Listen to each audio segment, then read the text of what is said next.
I've got a SIP server running on this address, and if you want to register with it, actually that's all you need. There's no password. It actually will be very insecure, but it's highly convenient. And if you dial, you can dial extension 900, extension 800, or XX, where anything in the 400 range is valid. So pick your poison, and if you want to dial one of your neighbors, you can dial them 4XX extension. I've got a device here registered on 476, so if you want to call me, I'll answer the phone. So if you've got a little VoIP phone you want to test and play with, feel free to go ahead while we're talking. I am a telephony engineer for Bluehost, so we've run a bunch of call centers, and I help manage all the phones. I've been interested in VoIP for a long time. Kind of started with Asterisk years ago, and I do fun little things like running an Asterisk server at my home, which people think doesn't make much sense, but I think it's interesting. So when I started working for Bluehost, I started traveling quite a bit, and I had like my tablet or my laptop or whatever was connected to my Asterisk system, and it's very handy at home to have like I've got my SIP device on my phone. So if the home phone rings, my phone here will ring, and I can answer it. It's really convenient to be able to see who it is. If it's my son's little friend, I can ignore it. If it's something important, I can grab it. As I started traveling, I had to set it up so I could do that remotely, and I thought, I'd like to have some encryption here because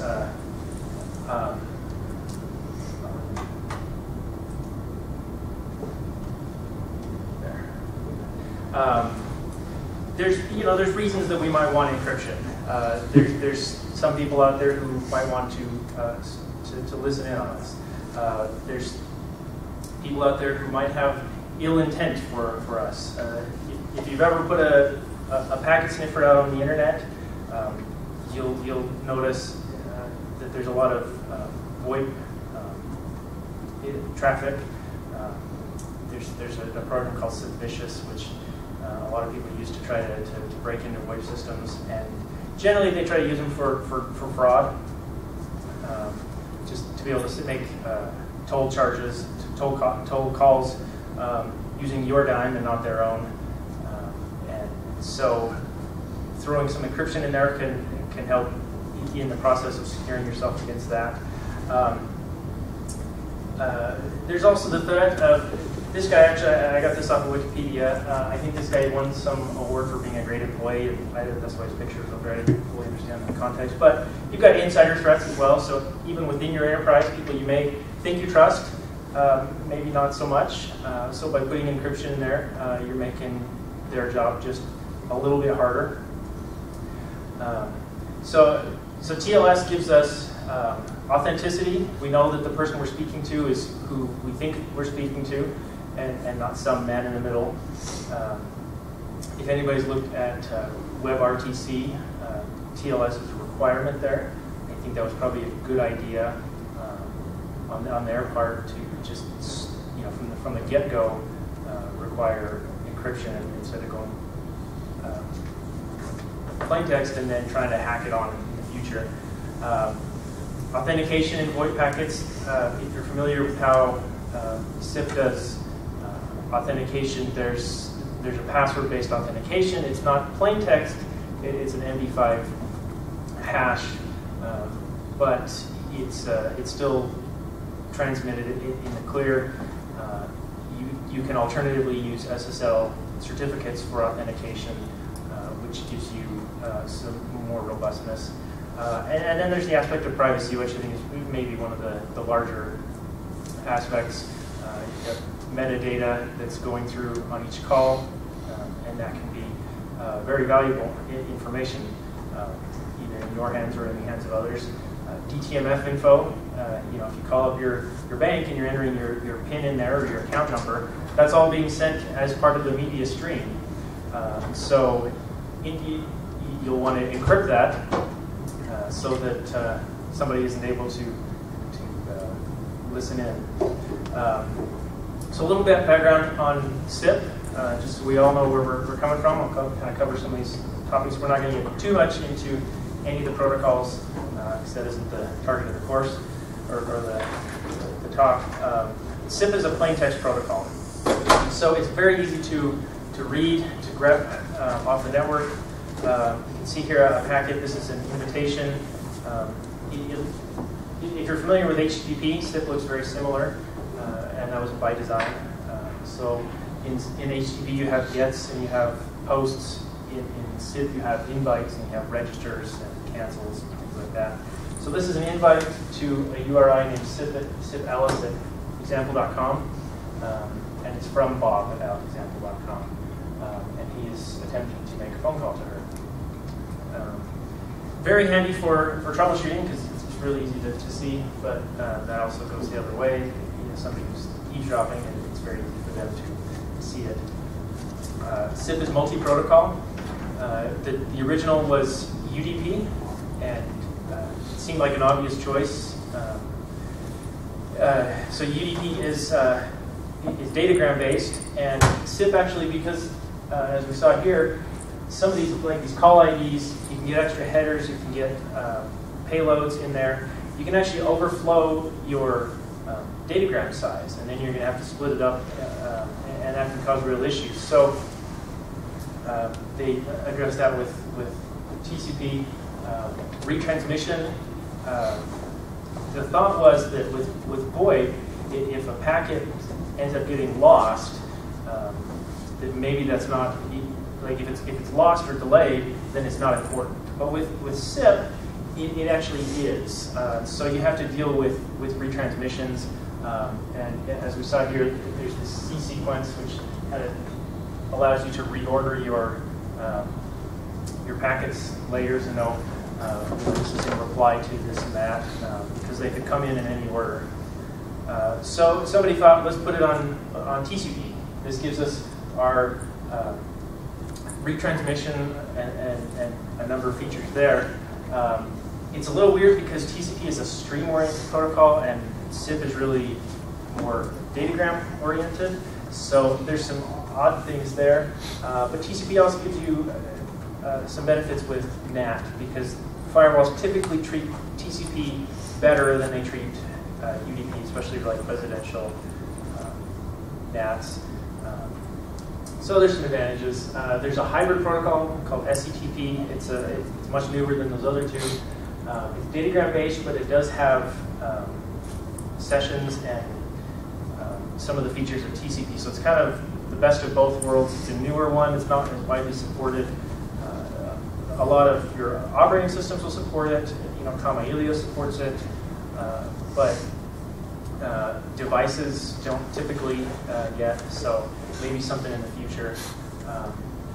But for TLS, you can't run TLS over UDP, and that's kind of the important thing to know here. Is that you can run TLS over TCP or over SCTP, but it just doesn't work over UDP. And I couldn't tell you honestly the exact reasons for that. SIP itself is signaling only. There's no voice traffic that goes over, no video traffic, anything that goes over SIP. It just is, you know, user A wants to call user B, or you know, user B is done and is hanging up now. It routes the calls, but doesn't have any of the data in it. To do that, it uses the session description protocol, which is attached as a payload in SIP that points to the next protocol that it's going to use for media. You could use really anything you wanted, but typically that's the real-time protocol, RTP. So SIP does have some NAT issues, and these will bite you in the butt. I hate NAT. Amen. Hallelujah. I know. Yeah, I'm sure everybody's been through this. but it's a fact of life. SIP embeds a number of IPs and ports into the protocol itself. So if devices aren't aware of the NAT, then it just will fall flat on its face. There are a number of devices that will try to help you with that, and they usually end up making the problem worse.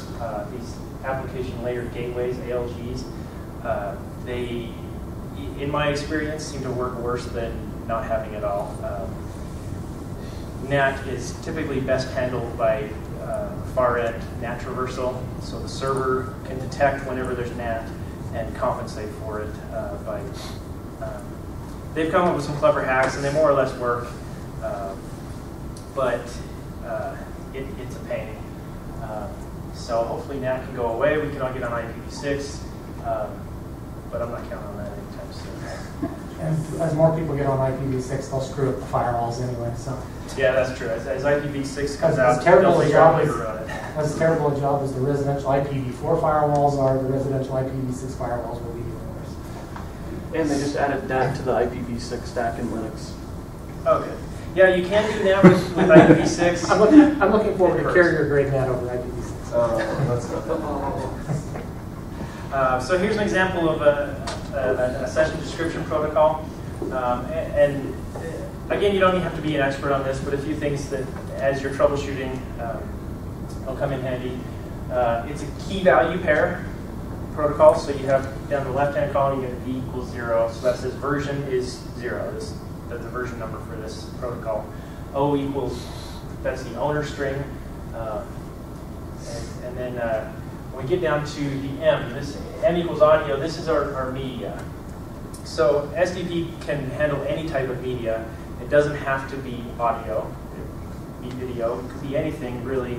I was trying to brainstorm some crazy things. You could do like real-time stock updates via real-time protocol if you wanted to. So you list out here, this is the IP address that we're going to connect on. This is the port number. So you see where these IPs and ports are embedded in here. This is what type of audio it's going to be. And then these are our options. And then we list them out here. So option 9 is G722. Option 0 is ULAW. Option 18 is 729. And then option 101 is your DTMF telephone event. I've never fully understood why telephone events operate at 8 kilohertz, but whatever. So SDP links you to your real-time protocol. So real-time protocol is not specific to SIP. I believe it's used with H323. It's used with streaming radio stations. It's used for all sorts of streaming videos. So it's nice that they reused a protocol, but then you get these tying together. You get a few issues. It supports typically for SIP. We'll say it was audio, video, and DTMF. And RTP has a companion protocol known as RTCP, the real-time control protocol, which runs, so if you're running on port, say 10,000 for RTP, RTCP will listen on port 10,001, and it's control information. So an example is you can send packet reports, like I've received 100% of your packets, here's with my latency, or I've only received 2% of your packets, this is a problem. And in theory, the server could do something based on that, or just report it for later. So when we get to secure stuff, it's all still going to be with RTP. So a little background on TLS. TLS is transport layer security. It originally started as SSL, secure sockets layer, which was developed at Netscape in the mid-90s as a way to do encryption over HTTP. Which is very forward thinking of them. I don't know if they imagined that all this digital shopping and just everything would take off, but sure helped. So SSL version 2 came out. I don't know if SSL version 1 was an internal only thing or what, but the first release was SSL version 2. And it had some major flaws, and I go back to Bruce Schneider's quote. It says, anyone from the most clueless amateur to the best cryptographer can create an algorithm that he himself can't break. And that was kind of the deal with SSL v2. They did it on their own in this little environment and said, hey, this is pretty cool, we can't break it. And then they released it and people figured out some ways. So they pretty quickly, only a year later, they released SSL version 3. That was the most popular for quite some time.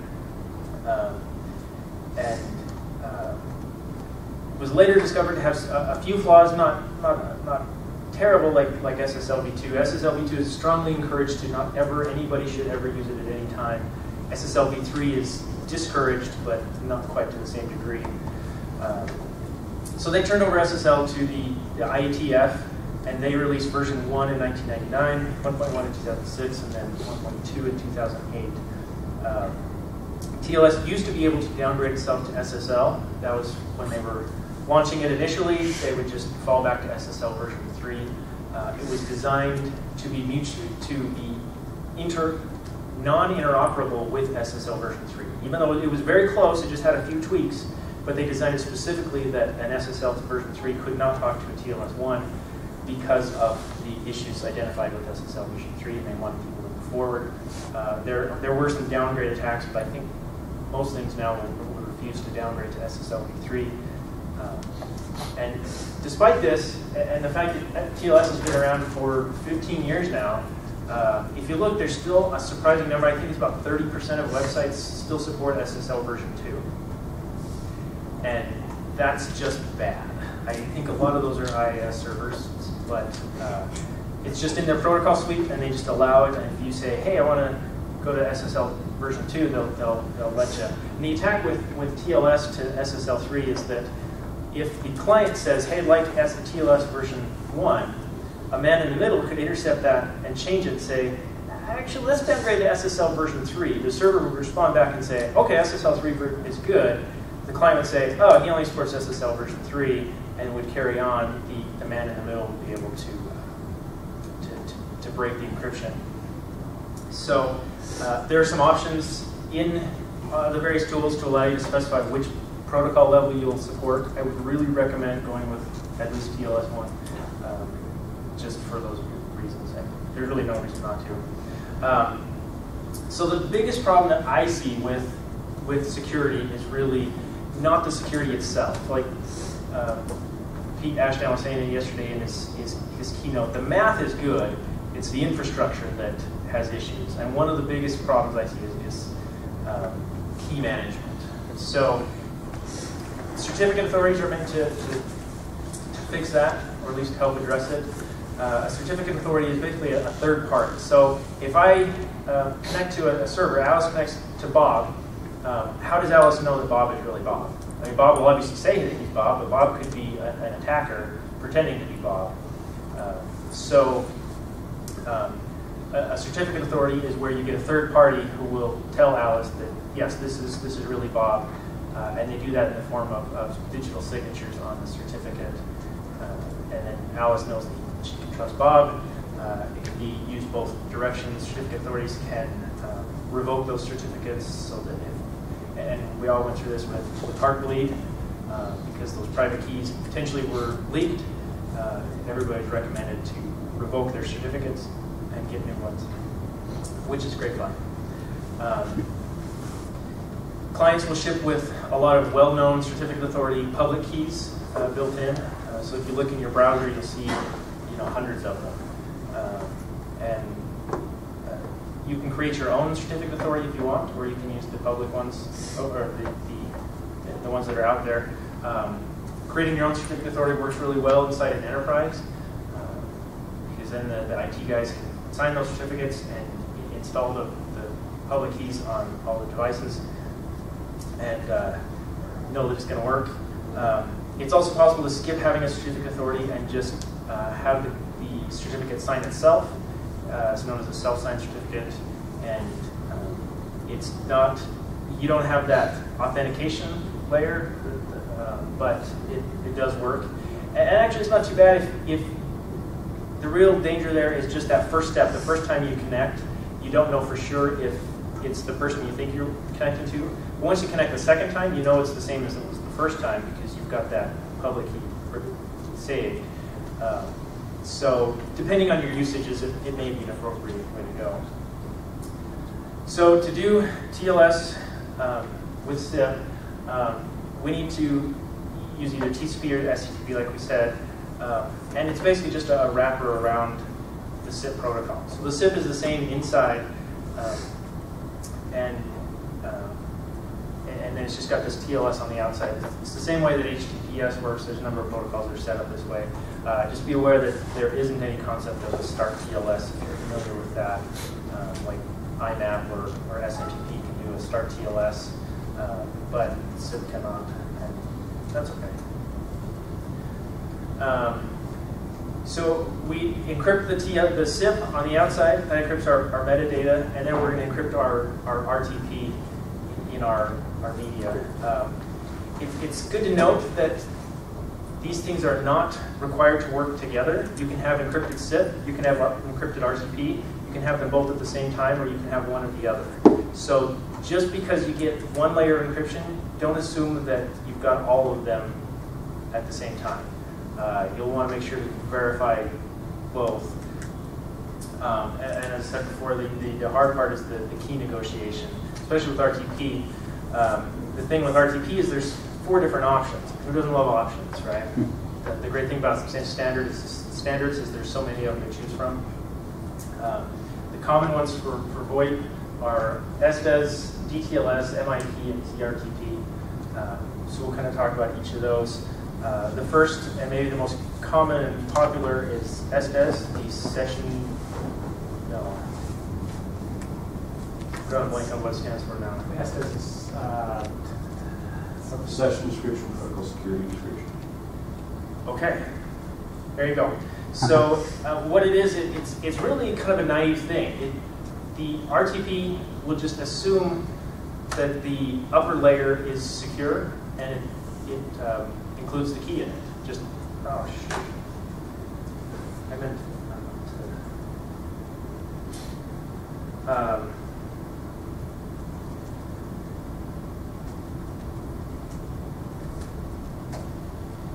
sorry about that. So here's an example of a key. This is the key, and you recognize that this would be an STP attribute. It just says, hey, here's a key, here's my encryption protocol. Just expect to encrypt and decrypt using that. So it's very simple. It kind of just works, which is nice. But there's some limitations. One is that you have to assume that your SIP is encrypted. If it's not, then you just give it out your key and the whole thing is for nothing. The other thing is that each hop has to do this separately. So in the SIP environment, you could have multiple proxy servers between Alice and Bob, and each hop is going to have to know that key to get it all the way to Bob. So at any point, somebody could decrypt your packets. So this may or may not be important to you. So in my environment, I know that I'm connecting directly to an Asterisk server, and then that Asterisk server is going to connect out to another client. It's not a big deal. So this is what I'm using right now. But to address some of those things, they've got DTLS. So DTLS is the same as TLS, only it's re-architected to be datagram friendly. So instead of being more stream-oriented, it's set up for datagrams. Some of those things are that it has to take into account is packet loss. So normally in TLS, it takes whenever you encrypt something, it will take the output of that and use it as a feedback for the next round of encryption. This is generally a good thing, but when you're decrypting that on the far side, if you're missing something in the middle, then now everything down the stream is going to be unintelligible. For datagrams, that's a bad thing. So they had to make some affordances for that. And out of order delivery, you want to be able to decrypt these packets whenever they get in, and not necessarily once they're all arrived and in order. DTLS puts its own handshake in there because there isn't one with UDP. So it has to do it. The nice thing about it is that it's stateless from datagram to datagram, and you lose anyone or you have anyone, and you can decrypt it independently. And the key is completely end-to-end. So each party, it starts the RTP stream, and the key management is done between the two parties. So the SIP server in the middle has no real idea what's going on. It just sees the RTP and never has to get involved. It's directly between the endpoints. So this is a real advantage for privacy if you don't trust the server. Here's an example of how you can do DTLS with OpenSSL. This won't really help you when you're doing VoIP, but if you want to just play with DTLS, it's kind of fun. This is the server. It's going to accept on port 5555. This is the client. It's going to connect on 5555, and once they say accepted and connected, you can pass your traffic back and forth. So you could look at the SSL output, turn on debug, and see how it's doing the negotiation. You know something more about DTLS. So when they started doing WebRTC, there was the question of what are we going to do for our encryption? Because they knew they wanted to do some sort of encryption. They said, well, we've got SDES, should we do that? And because the keys are exposed at each hop, they opted to go for DTLS instead. And in fact, they have, in the standard, they've written it in that that SDES is specifically deprecated and not allowed. You have to do DTLS. So even if you could do SDES, you're not supposed to. MI key, I couldn't really find much about it. It doesn't seem very popular, so obviously it's not worth worrying about. So I'm going to skip past that one. Zrtp is a pretty interesting option. It's developed by Phil Zimmerman, who you may remember, who wrote PGP. So he kind of looked at it the same way that PGP works, which is a very distributed. You know, you've got in PGP you've got keys that you can sign, but there's really no central authority that says which keys are valid or not. And Zrtp is a similarly distributed one. There's no central authority that generates certificates. The clients do them on their own whenever they make a phone call. So it's very opportunistic. You can just say, hey, I support Zrtp. The other side says, hey, I also support it. And they'll just set up the encryption and go with it. There's nothing that has to be configured on either side. No certificates to set up, no passwords, no usernames. So that's pretty nice.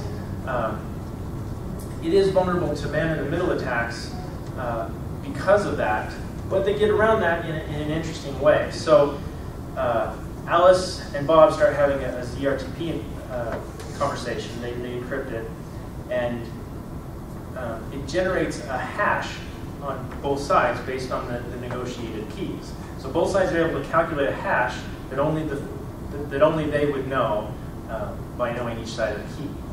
Then the device, the phone or whatever it is, will show that hash as a little string to the user. It's like 3 or 4 characters typically, and they can read it over the phone to each other and say, hey, I've got a secure call, and my secret code is 123. The other side looks at it and says, hey, that's my code too.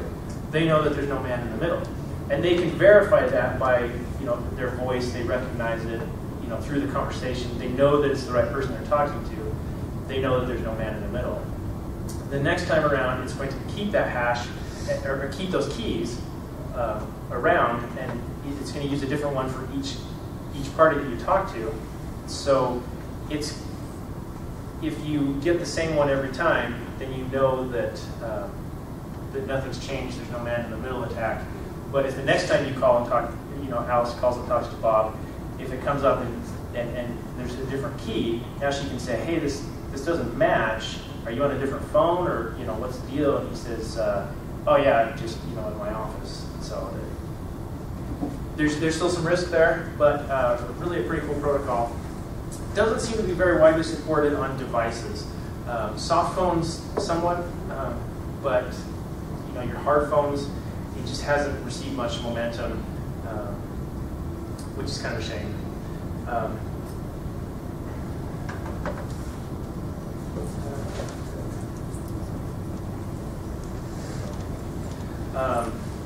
So we set up I've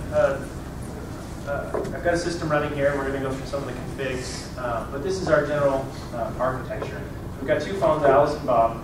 We've got a Kamailio server, and we've got an Asterisk server. So the SIP is going to go through the Kamailio. It's a SIP proxy, but none of the media will. Media is going to go directly to Asterisk. And you may wonder why we put the SIP proxy in there, and because there's some overlap in what like an Asterisk and a Kamailio can do. They can both be a SIP registrar. They can both do some routing. But proxies and back-to-back user agents like Asterisk operate a little bit differently.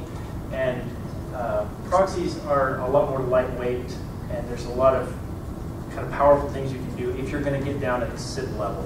If you're just operating at the call level, then you need something like an Asterisk. If you're going to change media, if you're going to bridge to the PSTN, Kamailio can't do that, but Asterisk can. So I like to put the SIP proxies in there. They're really lightweight for doing like blacklisting. I ran a Kamailio server for a number of years for an ISP, and hadn't really thought about the fact that there were all these SIP attackers out there that would just try directory traversal on you. They try extension 1000, then they try 1001, 1002, and they're just trying to authenticate. And commonly what they'll do is they'll use the password as the extension number. So extension 1001 would have a password of 1001, because disturbingly a lot of people do that. It's easy. Or 010. Yeah. So they'll try some of these common ones, 1, 2, 3, 4. Or in this case, you know, like we got set up here, there's no authentication at all, so that can be a bad thing. This Kamailio server was running for some time and was doing just great. And one time I was looking at the logs and I saw all of a sudden there was like 10 to 20 times as many calls coming in, and I freaked out a little bit, thinking, what's going on here? And I looked, and they were all being rejected. The CPU hadn't alerted out because it just didn't cause any load on the server. It just handled it very gracefully. But if you've ever seen one of these attacks hit Asterisk, because every time a call comes in, Asterisk is a little heavy on spawning it open, it can bring an Asterisk server down pretty quickly. But Kamailio handles it a little bit better. So that's our general architecture. I threw in some stuff here about how to create a certificate. If you've already got a certificate, you can probably use it. The same certificate that you use for HTTP can be used for SIP. It's just the standard format.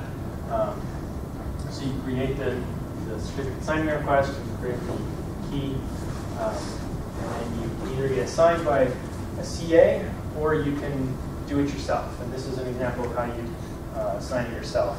And I don't know why, this is, I guess, just kind of side note, I always throw in really long expiration dates. That's something like 30 years. Because I've been bitten in the butt so many times by certificates that expire far sooner than I expected them to. And if it's a self-signed certificate, I guess I just don't worry about it too much. So I put that in my notes just for myself. So here's how we set up Asterisk. It's actually fairly simple. We're going to create the certificate like we did in the last step. But the one secret here is that Asterisk expects the certificate, the public and private part, the key and the certificate, to be in the same file. So here we created them separately. We've got the key.pem and wherever it was, create our certificate.pem. So they're separate. A lot of systems, Apache expects them to be separate. Kamailio expects them to be separate. Asterisk wants them to be in the same exact file. And it'll give you kind of a cryptic message if they're not.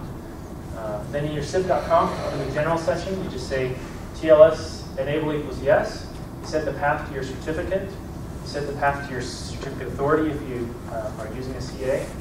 And then you can optionally set the bind address and the bind port.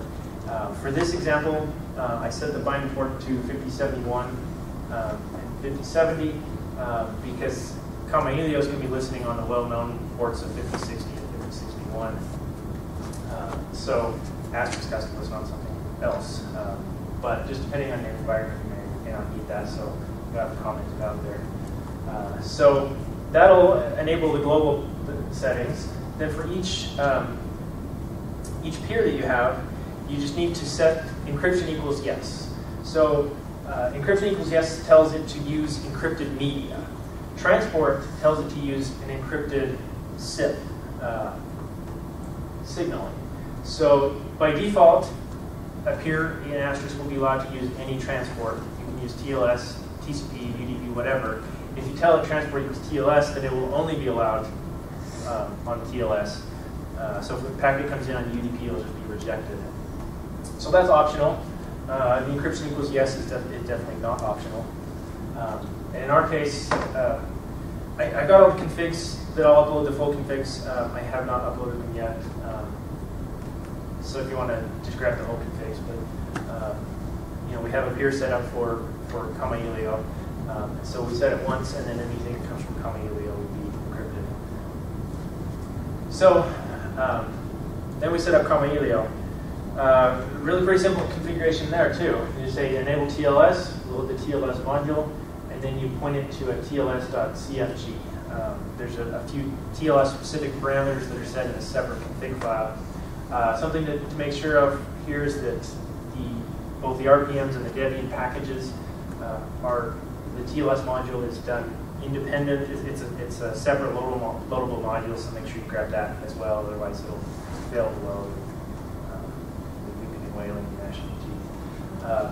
You can set a listen parameter and tell it to only listen on a specific port. By default, Kamailio will listen on 5060, and then if TLS is loaded, it'll listen on 5061 on all the IP addresses. If you want to force your Kamailio server to only listen on TLS, you have to specify that it should listen. If no listen parameters are set, it'll do the default behavior. If you set any, it'll only do what's there and won't do the defaults. So if you set listen on 5061, then you'll have no 5060 open, and everything will be forced to be encrypted. So depending on your environment. And then in our TLS.cfg, we're going to just set a few parameters here. The top one's really important. The default one that ships with Kamailio allows TLS v1. You could put in there SSL v2 or SSL v3 if you really were interested in that. And I've seen some stuff on the mailing list for people who do that, and I just puzzle over why. And then you point to your certificates, and that's pretty much it. So once you've got your certificate, it pretty much takes care of itself. Kamailio does ship with a self-signed certificate, and it's possible to use that. As I understand it, it's the same certificate for, it just comes with the package. So you'll be using the same certificate that everybody else is, which means you really don't get protection against man in the middle. So I suppose it's better than nothing, but it's not that hard to make your own certificate. So I would suggest that. And then you just fire them up. I've got some notes here on how to set up Jitsi, which is kind of, at this point, is my client of choice. The configuration is all different depending on what device you're using. So I couldn't go into the specifics of every single device. So I've got one. I also use on Android CSIP Simple, which is based on PJSIP. And it's a pretty good one. An important thing with Jitsi is that there's an option in there to have it, by default it supports audio and video. It will not do encrypted video for some reason. And Asterisk will throw a very terse message saying, hey, I'm rejecting your call because you offered me some unencrypted options and no encrypted options. So you have to make sure to disable video in Jitsi if you're going to do encrypted audio.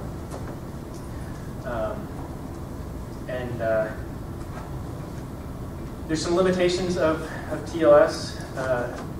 If you're connecting to a gateway, especially a PSTN gateway, it's going to have to be encrypted. It's going to be unencrypted when it hits the PSTN.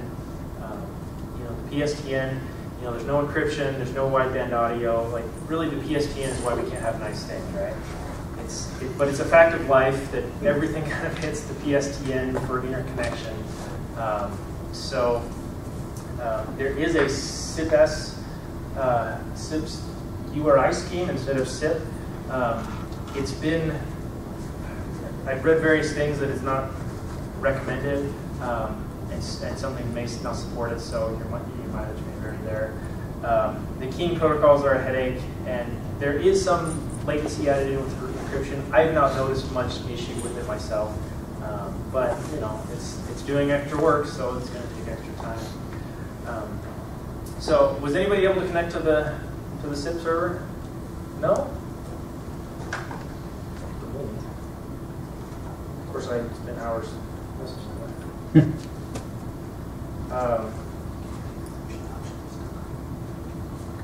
Let's see.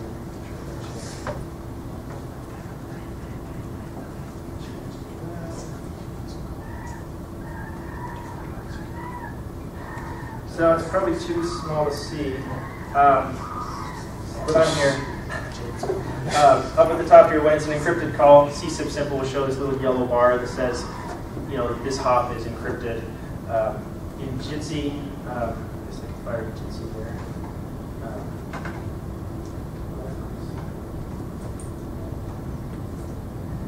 I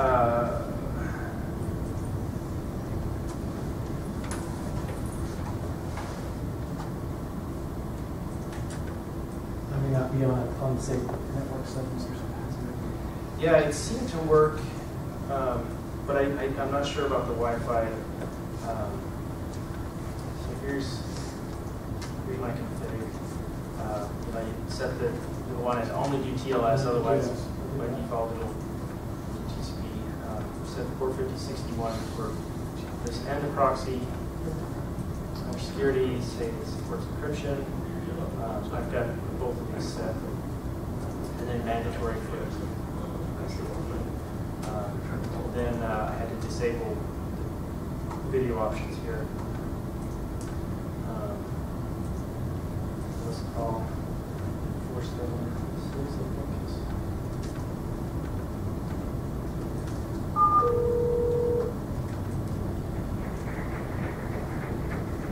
So it's ringing, answer it.